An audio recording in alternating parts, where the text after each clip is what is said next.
제가 좀 좋아하는 저 BGM이 있거든요. 영화. 그저 여의도 타짜 시간에 저희가 틀어드리는 타짜 그거랑 그다음에 요거 신세계 나오는 거. 네, 신세계. 쫙 깔려 있으면서 뭔가 나올 것 같죠? 예. 아 좋은데요. 오늘 저 이 토론의 신세계를 열어드리는 겁니다. 저희가 외부자 토론. 지금은 외부자지만 내년 4월 이후에는 내부자가 될 확률이 99.9%라고 저는 믿고 있는 두 분입니다. 김근식 국민의힘 전 비전전략실장, 박원석 정의당 전 의원입니다. 안녕하세요. 안녕하십니까. 할 얘기가 너무 많아가지고 이재명 대표 얘기부터 신원식 장관 후보자 얘기까지 우리 다 해야 됩니다. 김기현 대표 얘기도 있고요. 일단 이재명 민주당 대표 얘기를 좀 해볼게요. 실장님, 김기현 대표가 찾아가진 않고 예. 얘기를 했거든요. 단식 중단 요청. 근데 문장을 잘 보니까 이유 여하를 막론하고 건강을 해치는 단식을 중단할 것을 정중히 요청한다. 이렇게 얘기를 했어요. 예. 찾아갈 겁니까? 그랬더니 찾아갈 계획은 현재까지 없다. 다만 이후 상황 변화 가능성은 열어두고 있다. 요거거든요. 김기현 대표는 어떤 뜻과 의도가 있는 걸까요? 우선 최근 김기현 대표 행보가 좀 광폭 행보 양상을 좀 보이잖아요. 네. 박근혜 전 대통령도 예방을 하고 또 중도 쪽을 향한 또 손짓도 많이 좀 날리고 있고 네. 양양자 대표나 뭐 금태섭 의원 만난다는 네. 보도도 하고 있고 이렇게 큰 행보를 좀 하면서 그렇게 좌우로 넘나들면서 사람을 만나는데 같은 국회에 있는 이재명 대표를 그렇게 계속 무시하는 건 네. 사실은 중도층이 봤을 때는 좀 이상하다는 생각이 들 거예요. 그래서 아마 그런 최근의 행보의 연장선에서 보면 네. 어찌됐든 동의하지 않는 단식이고 뜬금없는 단식이고 이해할 수 없는 단식이긴 하지만 네. 어쨌든 한 개인으로서 15일이 넘고 16일이 넘어오는데 극한 상황이 됐으면 일단 메시지라도 인간적인 그 단식 중단을 요청하는 게 맞다는 게 뭐 저는 정상적인 저는 수순이라고 생각합니다. 그리고 제 개인적으로는 가서 한번 찾아가는 것도 필요하다. 그래요? 찾아가서 단식 중단하라고 하는 게 무슨 뭐 네. 잘못된 게 아니잖아요. 네. 그게 저는 뭐 일반적인 그냥 일상적인 정상적 수순인데 제 개인적으로 조금 들어가서 정치적 속내를 생각해 보면 네. 이제 곧 영장이 이제 쳐질 거 아닙니까? 검찰은 청구하겠죠. 그렇죠. 그리고 이제 체포동의안 표결을 들어갈 텐데 네. 이재명 대표의 뜬금없는 단식에 대해서는 많은 사람들이 적지 않은 사람들이 다 방탄용 단식이라고 의심을 하잖아요. 예. 그럼 방탄용 단식의 효과가 없어지려면 영장 청구하거나 구속영장 실질심사에 법정에 출두하기 전에 몸이 회복해서 가셔야죠. 그렇잖아요. 그 전에 좀 회복해서 미움도 드시고 정상적인 상태에서 그러면 법정에 출두하셔야 되는 거 아니에요? 그걸 위해서 김기현 대표가 단식 중단을 요청했다 뭐 이런 말씀이세요? 그러니까 사법적 절차가 마무리 단계인데 네. 사법 절차 마무리를 위해서는 국민들이 봤을 때도 휠체어에 실려가거나 침대에 누워서 법정에 출두하는 모습은 회개하잖아요. 알겠습니다. 그걸 좀 막아야 되니까. 야, 근데요, 의원님, 네. 이 김기현 대표의 워딩을 자세히 보면 이유 여하를 막론하고 단식 중단을 정중히 요청한다. 이 되게 뭔가를 정치적으로 상대에게 요구하거나 얘기할 때 이유 여하를 막론하고라는 말이 앞에 붙으면 뭔가 이렇게 좀 흔쾌히 하는 것 같지 않은 느낌? 아닌가요? 그렇죠. 뭐 이재명 네. 대표가 단식하면서 내건 요구 사항이나 네. 혹은 그 이재명 대표와 마주 앉아서 진정성 있는 소통이나 이런 걸 할 의사는 없고 네. 일단 단식부터 중단해라라는 얘기인데 그러니까 본질적인 거는 얘기하기 좀 꺼려진다. 뭐 이런. 김기현 대표의 저런 태도 같은 걸 두고서 네. 이제 이 때늦은 립 서비스라고 그러죠. 떼내신 립 서비스. 네. 그러니까 사실은 뭐 여당에서 이번에 이재명 대표 단식을 대하는 태도 굉장히 전 유감스러웠는데 그 시종일관 조롱과 비난이었어요. 그러니까 단식의 진정성 같은 것에 대해서는 뭐 평가가 다 있을 거고 네. 국민들이 판단이 있을 텐데 어쨌든 상대당의 대표가 단식이나 이런 걸 하면 통상의 정치 문법은 일정 시점이 지나면 찾아가서 만류하고 네. 대화하자고 하고 이게 이제 과거에 여야가 서로 단식이나 이런 극한 투쟁을 할 때 보였던 모습이었어요. 근데 이번에는 그 조롱의 정도가 좀 도를 넘었고 또 당대표가 앞장서서 그런 걸 했다는 게 좀 놀라운 거죠. 뭐 관종 DNA 이런 말씀을 하시면서 그러니까 용산이나 대통령실이 워낙 강경하다 보니까 전부 거기 눈치를 보고 코드를 맞추느라고 움직일 공간이 좀 없는 거죠. 좁다라는 없는 말씀이시구나. 데다가 예. 더 나서가지고 더 그 코드에 그 앞장서는 듯한 모습을 좀 보인 게 예. 어떻게 보면 약간 기존 정치를 파괴하는 듯한 모습이어서 좀 유감스러웠고요. 이재명 대표 이제 단식 15일 되고 예. 건강이 급격히 악화되니까 결국 이제 출구를 찾아야 될 건데. 저거 이제 쓰러지게 되거든요. 예. 그리고 아마 저 정도 되면은 회복에도 상당 시간이 걸릴 거예요. 예. 이제 그로 인해서 이제 여론이 움직일 텐데 여론의 역풍 같은 걸 고려해서 예. 미리 이제 여당 대표가 말로라도 자락을 좀 깔아놓은 것 같은데 저는 오늘이라도 가셔서 아니 뭐 손 한번 잡고서 예. 이제 이 정도 하시고 예. 일어나셔서 대화합시다라고 얘기하는 게 그게 뭐 그렇게 어려운 일입니까? 그런다 그래서 오늘 이재명 일사에 갈 것 같기도 해요. 아니 이재명 그래요? 대표가 요구하는 요구사항을 여당이 당장 받겠다는 것도 아니고 받을 수도 받을 없어요. 수도 없죠. 예. 때문에 그런 정도의 제스처는 취해 주는 게 저는 함께 정치하는 상대방에 네. 대한 대한 예우이고 인간적인 면모인데 너무 그런 그 인간적인 면모가 없어졌어요 요즘 정치에. 그런 얘기들 많이들 하시더라고요. 예전 같지 않다. 예. 물밑에서 만나고 협상하고 그런 게 없이 그냥 너무 강대강 대치다라는 얘기들 저 우리 청취자분들 많이 해주시는데 자 그런데 그 여론이 움직일 거라고 이제 움직일 수도 있다. 어느 쪽으로 움직일지는 모르겠지만 결국 변수는 이거잖아요. 이재명 대표가 출구를 정말 그냥 병원에 쓸려갈 정도로까지 몸이 망가지는지 아닌지 하나랑 예. 결국 이제 검찰이 영장 치면 네.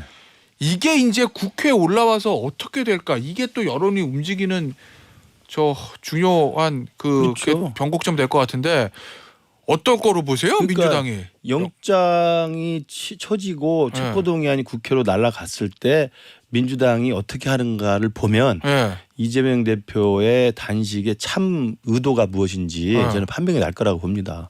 그러니까 이때 만약 여론이 동정 여론이 커지고 네. 그다음에 야당 대표의 극한 투쟁 단식의 방식이 많은 국민들이 우리 군사 독재 시절에 우리 야당 지도자들이 했던 국민들이 상당한 공감을 받는 결사 저항으로 비춰진다면 네. 영장을 치고 체포동의안이 가도 부결하자고 하겠죠. 그러나 제가 느끼기에는 아까 뭐 여당의 태도는 문제를 지적했습니다만 많은 국민들이 야당 대표의 단식에 대해서 크게 관심 갖지 않고 언제 끝나나 정도만 지금 신경을 쓰고 있지. 네. 아 나도 국민 저항에 동참해야 되겠다. 정말 이 나라가 큰일 났다. 이거 정말 독재로 돌아갔으니까 내가 나라도 동조 단식해야 되겠다.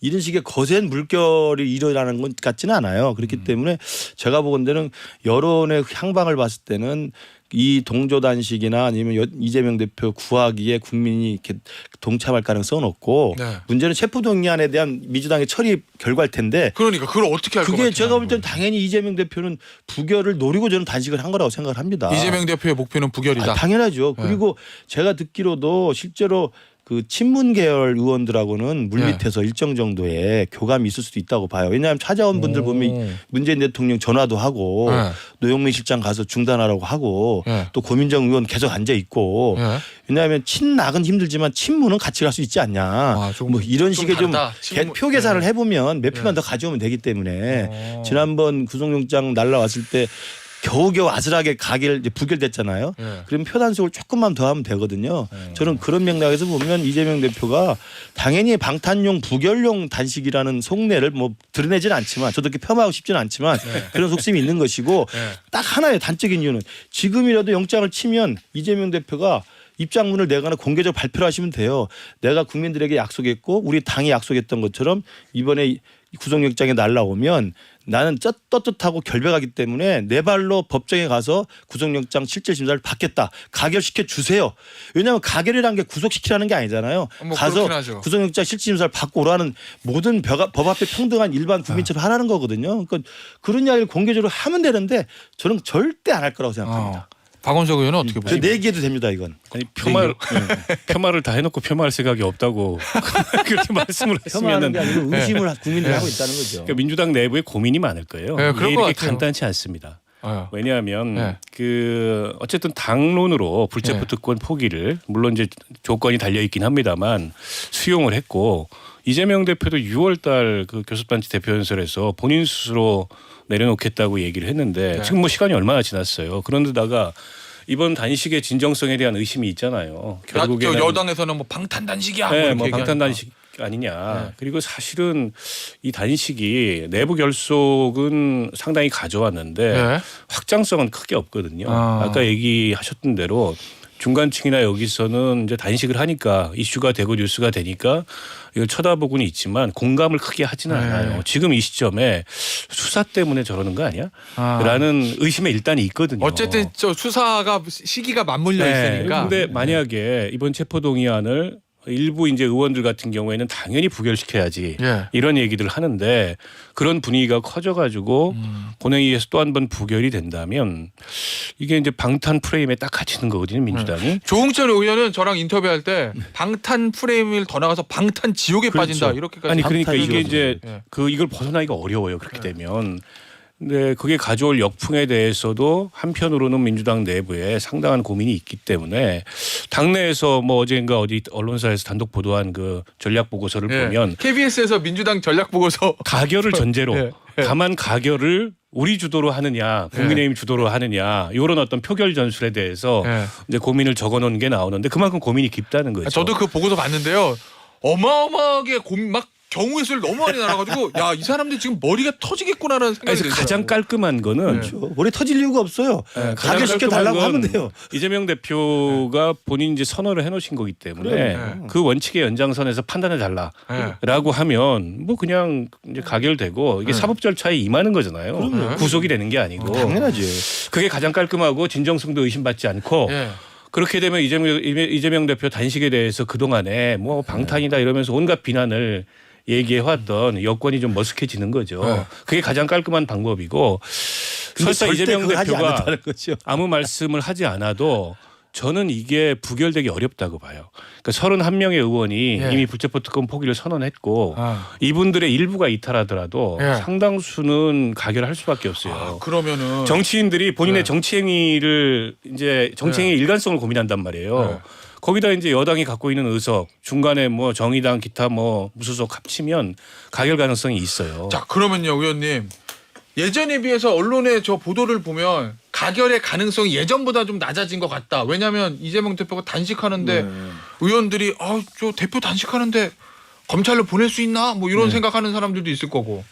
그 다음에 박범계 의원 같은 경우에는 저들의 땡땡땡에 대표를 보낼 수 없다. 뭐 이런 얘기까지 하고 막 부결의 분위기들이 좀 잡혀가는 것 같아서 실제로 부결의 분위기 그렇죠. 예전보다는 가결될 확률이 좀 낮아진 거 아니야 이런 관측이 있는데 그래도 가결될 것 예, 같다. 2월 달에 그 아무도 그런 결과를 예상을 못 했는데 네. 그때 가가 139. 아슬아슬했죠. 부가 138이었어요. 가표가 훨씬 더 한 배 많았습니다. 그땐 그랬어요. 그리고 무효기권이 많았어요. 과반이 안 됐을 뿐이지. 무효기권이 그렇게 많이 나오리라고 2월 달에는 전혀 예상하지 않았고 그냥 부결일 거라고 다 예상했어요. 네. 그만큼 그때부터 민주당 의원들이 이 문제에 대해서 말 못할 고민들이 있었던 건데 네. 그 말 못할 고민이 더 커졌어요 지금. 그러니까 제가 볼 때는 아까 제가 내기하자고 한 이유가 간단한 거예요. 정치는 정도를 걸고 원칙을 지키면 되는 겁니다. 본인이 약속했고 당이 약속했던 불체포 특권 포기의 입장선에서 이번에도 체포동의안이 날라오면 내 불체포 특권 포기라는 우리 당의 입장과 제 입장에 따라서 가결을 해 주세요라고 선언하면 되는데 절대 안 할 거라고 제가 내기를 하는 거고 두 번째로는 그때보다 지금이 훨씬 더 일단 개딸들의 압력이나 그다음에 박범계 장관을 비롯한 몇몇 친명계 의원들의 일단 양심 선언, 양심 고백에 막 이제 줄을 일 거예요. 네. 그 분위기 속에서 어떻게 야 대표가 단식하는 정도가 아니라 대표가 지금 쓰러져 죽어가는데 어떻게 이거 가결표를 던지느냐 이런 분위기를 정말 잘 만들어낼 겁니다. 알겠습니다. 사실 이재명 대표 입장에서는 자 나 불체포 특권 포기한다고 했으니까 갑니다라고 중앙지방법원 스스로 그렇죠. 출두해서 영장을 기각시키면 그거 이재명 와야죠. 대표가 베스트인데 그게 본인의 일관된 입장이죠. 네, 그러면 이재명 대표 베스트인데 근데 부결적으로 갈 것이다라는 이제 두 분의 예상이었고 자, 이 얘기는 뭐 아마 다음 외부자 토론 시간에는 결과를 가지고 얘기할 수 있을 것 같아요. 왠지 시기상으로 봤을 때 예, 추석 전쯤에 뭔가 결정이 날 것 같으니까 개강 얘기해 볼게요. 자, 김근식 개강 이야기는 예, 좀 싫으세요? 우리 박 의원님 많이 하시는 게 좋을 것 같아요. 왜요? 아니 뭐 좀 이제 공색하다 이거죠 한마디로. 여당은 항상 개각에 대해서는 방어적인 입장을 해야 되니까. 그렇기 때문에 나보다는 이 공세적인 입장을 취할 수 있는 박원석 전 아니, 뭐 의원이 얘기하는 게 맞겠다라는 김근식 실장 얘기였어요. 이번 인사 여러 평이 있는데 네. 한마디로 요약을 하자면 이거는 싸우자 내각이다. 싸우잖아요. 예, 대통령이 이제 이념 전쟁을 선포하시고 장관들한테도 연일 파이터가 될 거를 주문하는데 그런 이념 전쟁에 말하자면 이제 이 전시 내각을 보강한 이제 그런 그 성격의 내각이라고 볼 수 있을 것 이념 같고요. 전쟁의 전시 내각을 하셨어요. 예. 예. 아니 보시면은 홍범도 장군 최근에 흉상 논란 이 이제 불씨를 먼저 당겼던 분이 신원식 의원이에요 작년에. 예. 그리고 최근에 이제 광복 회장님을 향해서까지 굉장히 거친 언사를 쓰면서 당신이 물러나라. 그분이 보수 원로예요.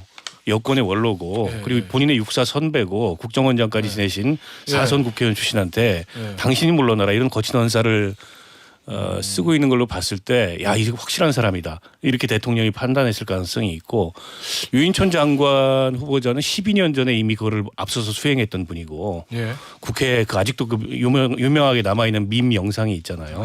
기자들을 기자와 향해서 했던 이렇게 얘기요? 욕설을 하는. 그리고 김행 그 후보자도 비대위원 된 이후에 여러 방송에 출연을 하시는데 거의 현 정권을 아주 결사옹위하는 그런 스피커로서 혁혁한 활동을 해왔어요. 그 대체로 이 각 부처의 개각의 필요성도 있었을 거고 기존 이제 현 장관들이 부처 장악력이나 업무 성과나 이런 데서 문제도 있었겠지만 후임으로 이런 분들을 인선한 거는 한편으로는 뭐 그런 어떤 부처 장악력의 문제나 업무 성과의 문제나 이런 걸 보완하는 측면도 있지만 더 주요하게 방점이 찍힌 건 네. 싸우자라는 싸우자. 것 같습니다.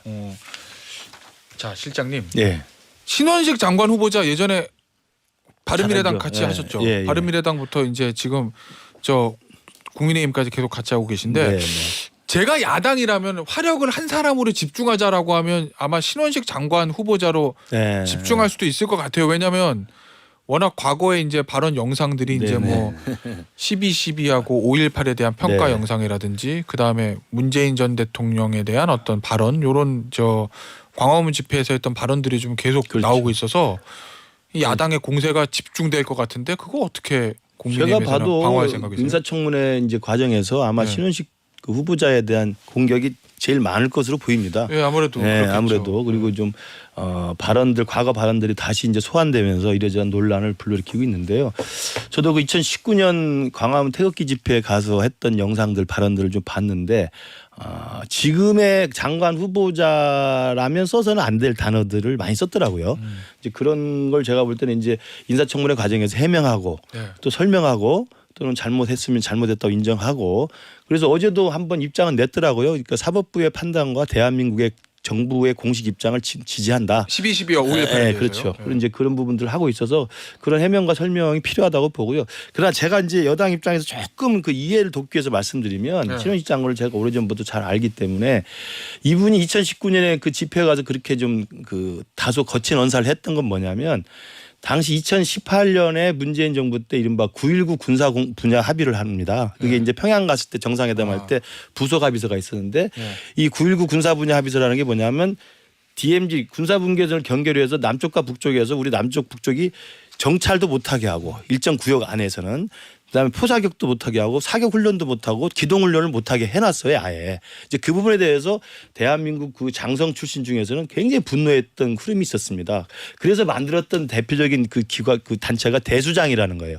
대한민국 수호 예비역 장성단 이게 대수장을 그때 나온 거예요? 주도한 사람이 신원식 장군입니다. 그때 당시. 그래서 이제 그때 굉장히 많은 세미나도 하고 문제 제기도 하고 그런 연장선에서 문재인 정부가 대한민국 방위 국방을 팔아먹었다. 이런 식의 이제 문제 제기를 계속 했던 거예요. 그래서 그 대수장을 주도했던 인물이라는 점을 내가 말씀을 드리고 그 9.19 군사분야 합의서의 맥락 그 문제점을 지적하는 맥락에서 그런 다소 거친 언사가 나왔다는 점을 제가 그냥 보충 설명으로 말씀을 드립니다. 근데 저는 예. 그 이분이 그 군 경력을 보면 뭐 수방사령관도 하셨고 또 합참 작전본부장 차장 전문성은 있는데 예. 근데 군통수권자를 향해서 간첩이다. 그리고 모가지를 따야 된다. 그런데다가 12.12는 나라를 위해서 나온 거고 전두환의 애국심을 가졌다. 저 이분은 좀 아닌 것 같아요. 자 광고 들어야 되는데 가지 말고요. 가지 예. 마시고요. 2부에 좀 더 할게요. 자 이 외부자 토론은 8시에도 이어집니다. 광고 듣고 와서. 예. 저기 앞서 그 얘기 하셨잖아요. 신원식 장관 후보자에 대한 이야기. 그러니까 이분이 군인 출신인데 네. 그 12.12 그리고 5.16 이 군사 반란이잖아요. 네. 근데 그에 대해서 5.16은 경제적 관점에서 보면 혁명이고 12.12는 나라를 위해서 나왔고 전두환은 애국자다. 이분이 무슨 하나의 잔당인 줄 알았어요. 저는 그런 발언을 해놓은 걸 보면서. 예. 그래서 문재인 대통령에 대해서 그 집회에서 극한 발언을 한 것도 문제지만 그보다 더 문제는 이게 육군 중장 출신이 과거에 있었던 군사 반란에 대한 인식이에요. 굉장히 위험한 사고를 갖고 있다. 저는 이분은 적임자가 아닌 것 같고 더군다나 그 보수 단체 집회에 나가가지고 했던 그거는 국무위원이 될 사람의 발언이라고 보기에는 믿기 어려울 정도예요. 그래서 대통령께서 임명 처리하셨으면 좋겠다는 생각이 들고요. 네. 그렇게 안 하면은 이게 이제 그 엉뚱하게 불똥이 막 튀어가지고 신원식에 대한 비토가 네. 이종섭 장관에 대한 탄핵안을 야당이 발의를 할 것 같아요. 지금 사표가 수리가 안 됐거든요. 자, 그거 좀 일단 정리 좀 한번 해볼게요. 예. 저도 그게 궁금한데 야당에서 탄핵 발의하겠다고 그랬잖아요. 네. 하나 먼저 궁금한 건 탄핵을 발의하겠다고 하니까 대통령실에서 탄핵 발의되면 골치 아프니까 빨리 해임하고 새 장관 세우자 이거예요? 아니면은 애초에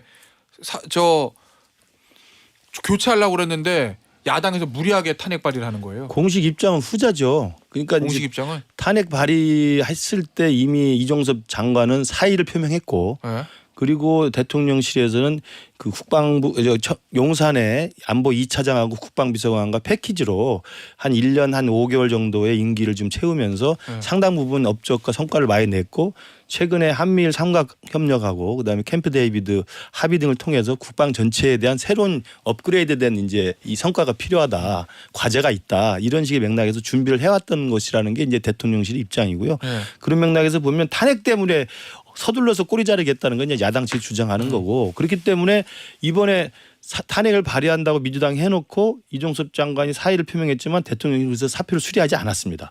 왜냐하면 꼬리 자르기라면 그 사표를 수리했겠죠. 예. 왜냐하면 사표를 수리해보면 탄핵 대상이 없어지기 때문에 그런 건데 사표를 수리하지 않았기 때문에 저는 탄핵이 무서워서 서둘러서 이 후보자를 새로 지명하고 이렇게 했던 건 아니라는 게 저는 용산의 기본적인 입장입니다. 제가 좀 질문을 드려볼게요. 네. 저도 궁금한 게 자꾸 이 부분에 생겨가지고 이런 거잖아요. 얼마 전에 저 동아일보인가 단독 보도 보니까 이재명 대표가 원내대표실에 아니 이종섭 국방부 장관 탄핵 진작 처리하라는데 왜 아직도 안 하고 있냐 좀 화를 냈다는 거고 원내대표실 입장에서는 저 기사 보니까 국방위에 물어봤더니 국방위 민주당 소속 국방위 위원들은 이거 국방부 장관 탄핵 잘못하면 안 된다. 안보 공백 생길 수 있으니까 반대했다는 거고 어제 의원총회에서도 탄핵 반대 목소리가 많아서 결론 못 냈다는 거고 결국 지도부에서 결정한다는 건데 이거 가지고 민주당이 지금 뭘 고민하고 있는 거예요?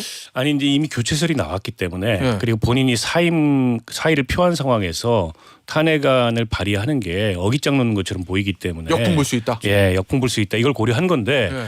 근데 대통령이 사표를 수리할 줄 알았는데 안 했어요. 예? 수리 안 한 이유는 내용적 경질인데 이 최상병 사건 제대로 처리 못했다. 예. 군 장악 못했다. 내용상 경질인데 이걸 또 경질로 보이게 하면 안 되는 게 예. 대통령이 여기 개입했다는 설이 나오고 있잖아요. 최상병 관련해서 네, 야당의 주장. 이종섭 장관이 이걸 갖다 커버하고 있는데 이 사람은 불명예스럽게 사표 수리하고 이러면 이 리스크 관리 차원에서 좀 안 좋을 것 같다. 이래서 두고 있는 거고. 일단은 그 추측이신 거죠. 일단. 네, 추측이에요. 동시에 이제 뭐 대사설, 특사설 이런 것도 나왔어요. 이분은 좀 이렇게 좀 이후를 보장하는 듯한 이런 제스처까지 나오는 걸로 그거는 봐서 보도됐어요. 대사설하고 방산 관련 특사설은. 조금 관리하는구나. 이종섭 장관의 이불 관리를 하는구나 이런 생각이 들었는데 예. 근데 야당 입장에서는 뭐 이종섭 장관은 갈 사람이기 때문에 뭐 굳이 저기다 대고 탄핵을 할 필요는 없는데 신원식 후보자의 저런 극언이나 예. 이 부적절성 이걸 가지고 대통령이 계속 인사를 고집하면은 이종섭 장관에 대한 탄핵을 발의해서 예. 이 인사 자체에 제동을 걸 수가 있어요. 그러면 그렇게. 헌재에서 결정 날 때까지 스톱입니다. 아직 대통령이 사표 수리를 안 했으니까 그거를 이용해서 야당이 탄핵안을 발의하면 신원식 장관도 못 온다. 네, 그거 이제 스톱이에요. 그야말로 그건 진짜 그 성질 더럽게 야당이 문제제기하는 거죠. 그래요? 왜냐하면 이미 다 교체가 예정돼 있고 새로운 후보자가 지명이 돼 있는데 그래 새로운 후보자 너 마음에 안 드니까 내가 성질 보여주겠다. 탄핵하면 최소 3개월 이상은 직무정지된 상태가 되고 국방장관이 없는 상태가 되는 거예요. 그걸 이제 사실은 안보 역풍이라고 우려하는 건데 그걸 감수하면서까지 신원식 너만큼은 절대 내가 가만 안 놔두겠다라고 이야기하면 그야말로 그 성질 부리는 거죠. 그래서 제가 볼 때 역풍이 셀 거예요, 그건. 그 성질 부릴만 해요. 신원식 장관의 저 언행이나 예. 지금도 사과하지 않는 모습 이런 걸 보면 모르겠어요. 본인은 지금 사과하는 게 오히려 더 불리하다. 청문회 때 가서 두들겨 맞으면 그때 가서 이제 조금씩 물러나면서 한 발씩 뒷걸음질 치겠다 이런 전략인 것 같은데 탄핵 발의되면 장관 못해요. 알겠습니다. 성질 부리게 되는 게 국민들한테 뭐든지 과유불급입니다. 자, 일단 뭐 대통령만큼 성질 부리겠어요 지금? 그렇습니까? 넘어가세요.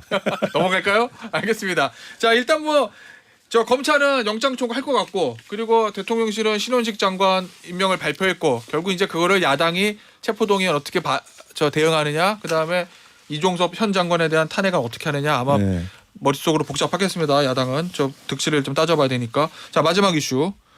김근식 실장이 네. 넘어가달라고 하니까 제가 부탁을 받아서 다음 이슈로 언론사 압수수색 얘기해 볼게요. 어제 이제 뉴스타파하고 JTBC 압수수색 했거든요. 네. 뭐 처음에는 JTBC도 그렇고 특히 뉴스타파가 이제 대치는 하긴 했는데 결국은 이제 영장을 집행을 했습니다. 검찰이 협의를 해서 뭐 물리적 충돌은 없었고요. 어떻게 보십니까? 이 부분에 대해서 압수수색 집행 무리한 언론 탄압입니까? 저는 정말 이 사건 자체를 침소봉대해서 네. 그야말로 언론 길들이기 하고 재갈 물리기 하고 공포 분위기 조성하는 이런 모습이라고 보고요. 그 뉴스타파하고 그 신앙님 또 김만배 이 사이의 관계를 보면 그 신앙님 씨가 부적절하게 녹음을 해서 그거를 뒤늦게 뉴스타파가 이 필터링을 제대로 못하고 보도한 문제는 있는 것 같아요. 그 사이에 돈 거래 부적절합니다. 그거 수사해서 법대로 이제 의율을 해야 된다고 생각하는데 보도 자체에는 문제는 있었다. 네, 근데 거기에 뭐 거대한 배우가 있고 이게 무슨 정치 공작이고 그거는 그야말로 과장이죠. 그 녹음을 만나서 녹음을 했던 시점은 민주당 경선 초반이에요. 대장동 이슈가 이제 막 나오던 시점입니다. 근데 그때 이재명과 민주당이 다 이게 짜가지고 개입해서 나중을 대비해서 이게 사전에 이 가짜 인터뷰를 만들고 그거를 대선 막판에 딱 터트려 가지고 대선을 뒤집으려고 그랬다. 저도 기억하지만 그 인터뷰가 나온 이후에 실제 판이 흔들릴 만큼의 파장이 없었어요. 그리고 대장동 몸통은 뭐 윤석열이다라고 이재명 후보가 계속 주장했는데 TV 토론 나와서 설득력이 없었잖아요. 아니 저도 설득이 안 됐어요. 그걸 지켜보면서. 근데 그게 무슨 어마어마한 정치 공작이면 이 파장입니까? 오히려 지금 그렇게 접근하는 게 공작이에요. 그러니까 그렇게 설득이 안 되는 사안이었는데 대장동 게이트가 이재명이 아니라 윤석열의 몸통이라고 억지를 부리는데 안 먹히니까 이 녹취 파일을 공개함으로써 사실 흔들어 보려고 했던 정치적 의도가 분명히 있는 거고요. 그러니까 이재명 대표가 방송 TV 토론 연설에 나와가지고 왜 커피 사줬습니까로 계속 몰아붙이잖아요. 민주당에서 계속 주장을 했고 저는 그래서 저도 그래요. 이게 과유불급인데 언론을 탄압하거나 언론에 재갈 물리는 걸로 비춰서는 안 됩니다. 단 적어도 뉴스타파하고 JTBC는 저는 좀 조사를 해볼 필요가 있는 게 뉴스타파가 최근에 와서 이게 문제되니까 그 70몇 분짜리를 다 무삭제로 공개를 했잖아요. 네. 그 무삭제 공개를 보니까 그 관심 가는 대목에 보니까 사실상 이미 그 녹취에 김만배가 2021년 9월 달에도 조영한테 커피 타준 게 그 검사도 아니고 윤석열도 아니라고 이야기를 하고 있어요.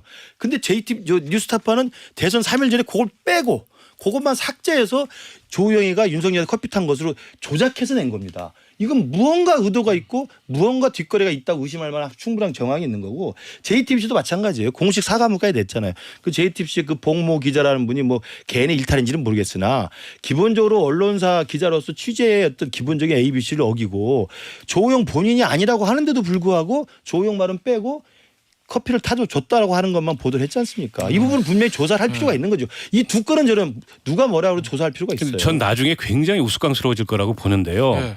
그러니까 이게 대통령실에서 이거 정치 공작이다라고 가이드라인을 내니까 특별수사팀까지 구성해서 검사 10명으로 네. 거의 이게 국정농단 사건의 한 절반 정도 규모로 특별수사팀을 구성한 거예요.